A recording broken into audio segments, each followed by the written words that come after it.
Imagine waking up in the middle of a freezing winter night. You are high in the Ural Mountains, miles away from civilization. Outside, there is darkness, snow, and a violent wind. Inside your tent are 9 experienced hikers. Then something happens. They suddenly leave the tent, not through the normal entrance. The tent is found cut from the inside.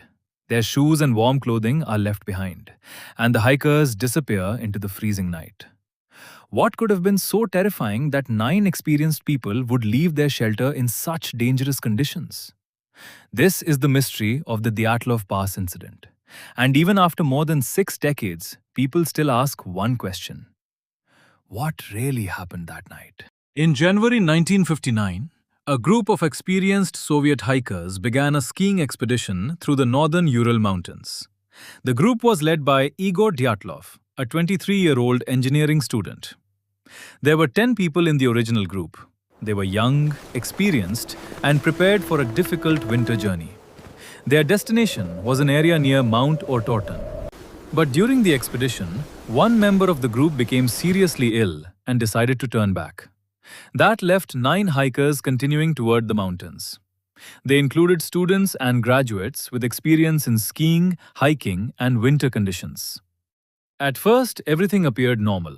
They took photographs, they recorded their journey, and they continued deeper into the mountains.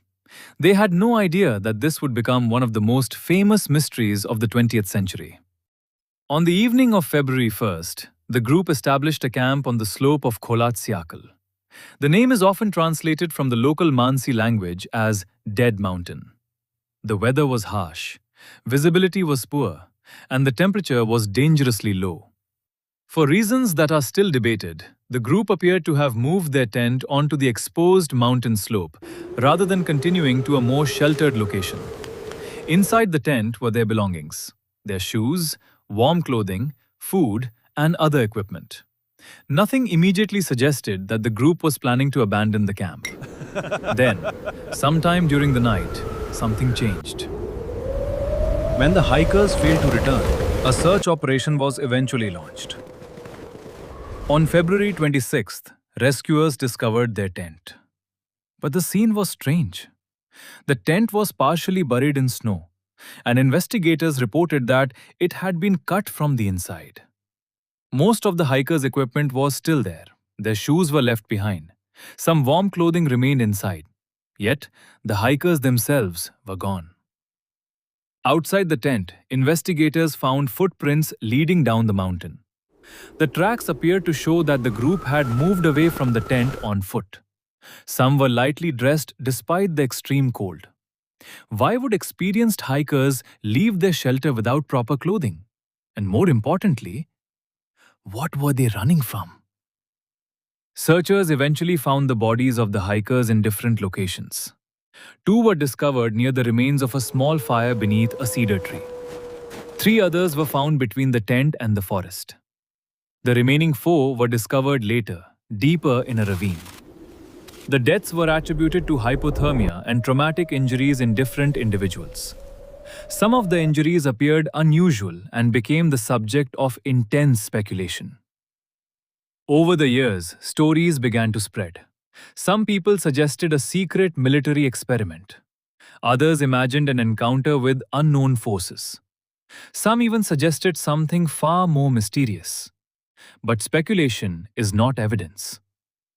So what explanations actually have support? One of the most famous theories is that the hikers were caught in an avalanche or a snow-slab event. The idea is simple. A layer of snow could have shifted above the tent. The hikers may have feared that a larger collapse was about to happen. They could have cut their way out of the tent and moved away from the slope to reach safety. But in the darkness, extreme cold, and poor visibility, they may have become disoriented. Eventually, the cold could have overcome them. For many years, critics questioned whether an avalanche could really happen at that location. But later scientific research suggested that a snow-slab avalanche was physically plausible under the right conditions. Another theory involves severe katabatic winds, powerful winds that can flow down mountain slopes. There are also theories involving human error, unusual weather, and other environmental factors. And then there are the more dramatic theories. military activity, secret weapons, even supernatural explanations. But there is no reliable evidence proving those extraordinary claims. Here is where the mystery becomes even more interesting. We know the hikers left their tent. We know they moved down the mountain. We know the conditions were extremely dangerous. We know the bodies were eventually found in different locations. And we know that the exact sequence of events during those final moments was never directly witnessed. That missing piece is what keeps the mystery alive. Modern research has made the avalanche explanation more plausible. But understanding a possible physical cause is not the same as knowing exactly what happened to each person that night. We cannot travel back to that mountain. We cannot ask the hikers what they saw. And we cannot know every decision they made during those final moments. Perhaps the most unsettling part of the Dyatlov Pass mystery is not that there is no possible explanation. It is that several pieces of the story can be explained, while other questions remain difficult to answer. Why did they leave the tent so suddenly? Why were some of them so lightly dressed? What exactly happened during those final minutes? Maybe it was a tragic chain of weather, snow, fear, and human decisions. Or perhaps there are details we still do not fully understand. Now it's your turn. What do you think happened at Dyatlov Pass? Was it a snow-slab avalanche? Extreme weather? A series of unfortunate decisions? Or something else? Tell us your theory in the comments. And if you enjoy mysterious stories where every clue matters, subscribe to Clueora. Every mystery has a clue.